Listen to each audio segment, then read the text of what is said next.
इस वक्त तस्वीर जो प्रधानमंत्री नरेंद्र मोदी के यहाँ पर नजर आ रही है। और देखिए ऐसे ही सप्त मंदिर जो वहां पर हैं उनका दर्शन करते हुए, और जैसे कि अभी महर्षि वाल्मीकि का यहाँ पर जिक्र भी कर रहे थे, वाल्मीकि का खुद रमेश जी यहाँ पर, और आप भी संजीव। बिल्कुल, देखिए महर्षि वाल्मीकि जी का सबसे बड़ा योगदान हमारे यहाँ के लिए, रामायण जी को संस्कृत में इतना दिव्य लिखा है, इतना दिव्य उनका संकलन है जो बड़ा अनिर्वचनीय है, बहुत ही दिव्य है। आज हमारे भारत में जो भी हमारे विद्युत वरेण्य इसका पाठ करते हैं, पढ़ते हैं, इसमें जो सुंदर कांड है शिवानी जी, ये बड़ा दिव्य है।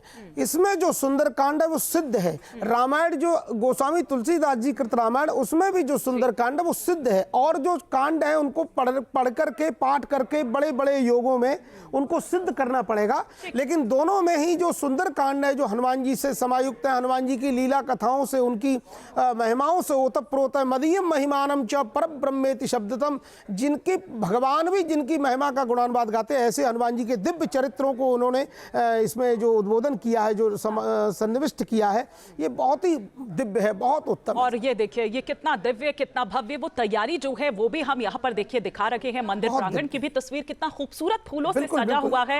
ये ऋषियों की भूमि है, और देखिए ऋषियों का बड़ा योगदान है। आज इन ऋषियों के कारण ही प्रणाम करते हुए प्रधानमंत्री नरेंद्र मोदी की ऐसा प्रधानमंत्री भारत की धरती पर ना हुआ ना शायद होगा। आगे आने वाले समय में ये कलकाल है, जो लोग आपाधापी में लगे हैं, केवल अपने आप को चमकाने में लगे, अपने देश को चमकाने में नहीं लगे। इससे पहले भी बहुत प्रधानमंत्री हुए, पर जो नजारा आज है वो इससे पहले कभी नहीं हुआ। बिल्कुल, ये तस्वीर हम दिखा रहे हैं। और देखिए ये ध्वजारोहण अब जब कुछ देर में होगा, तो ये कहा जाता है कि मंदिर की जो पूर्णता है उसका अंतिम और सबसे पवित्र चरण जो है वो ये माना जाता है विकास जी। और शास्त्रों के अनुसार तो मंदिर के शिखर पर ध्वज फहराने से भगवान की जो उपस्थिति है ना, वो वहां पर कहते हैं कि निश्चित हो जाती है, और पूरा जो क्षेत्र है वो एकदम पवित्र हो जाता है। तो जो आपके आसपास इस वक्त लोग वहां पर हैं, खासतौर पर जो अयोध्या के ही रहने वाले हैं, क्या वो ये देख रहे हैं कि अब इसके बाद अयोध्या में अब राम राज्य की जो पुनर्स्थापना है, एक उसका संकेत भी ये देता है?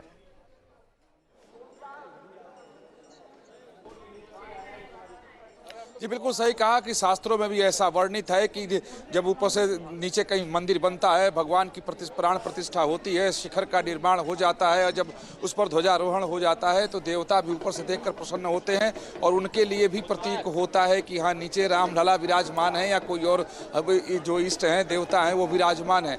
तो मंदिर पर ध्वज का अत्यंत महत्व है, क्योंकि मंदिर का सिविल वर्क पूरा हो जाना ही मंदिर को पूरा हुआ नहीं माना जाता है, जब तक कि ध्वज उस पर स्थापित न हो जाए। ध्वज लगाया नहीं जाता, ध्वज को फहराया भी नहीं जाता है, ध्वज को मंदिर के शिखर पर स्थापित किया जाता है, और वही स्थापना प्रधानमंत्री नरेंद्र मोदी करेंगे। और आप देखें कि जब प्राण प्रतिष्ठा हुई थी तब भी प्रधानमंत्री नरेंद्र मोदी इस भक्ति भाव से उन्होंने सब किया था, और आज भी वही भक्ति भाव यहाँ देखने को मिल रहा है। और ये जो अयोध्या की बात छोड़ दीजिए, अयोध्या वासियों की बात छोड़ दीजिए, अयोध्या वासी तो कभी जब पहले आता था, लोगों से बात होती थी, जब वो आंदोलन का दौर था, तभी कोई एक व्यक्ति ऐसा नहीं मिलता था जो ये कह दे कि ना उसे उम्मीद है कि मंदिर बन जाएगा, अपनी आंखों से वो प्राण प्रतिष्ठा होते हुए भी देख लेगा, अपनी आंखों से शिखर पर धर्म ध्वज को स्थापित होते हुए भी देख लेगा। कोई एक व्यक्ति नहीं मिलता था। आज हर व्यक्ति कहता है कि सबसे 500 साल की सौभाग्यशाली पीढ़ी में हम सब शामिल हैं कि अपनी आंखों के सामने भव्य मंदिर बनते हुए भी देखा, प्राण प्रतिष्ठा को भी देखा, आज शिखर पे ध्वज को स्थापित होते हुए भी थोड़ी देर बाद देखेंगे। और बात सही है कि जैसे ये तस्वीर जो अभी हम दिखा रहे हैं, ये वो 7 छोटे-छोटे मंदिर जिनका जिक्र अभी हम कर रहे थे, जो महर्षि वशिष्ठ, विश्वामित्र, अगस्त्य, वाल्मीकि, देवी अहिल्या, निषाद राज गुह, और साथ ही साथ माता शबरी जिनको समर्पित है, ये वो सप्त मंदिर जिनके दर्शन अभी थोड़ी देर पहले प्रधानमंत्री नरेंद्र मोदी यहाँ पर कर रहे थे।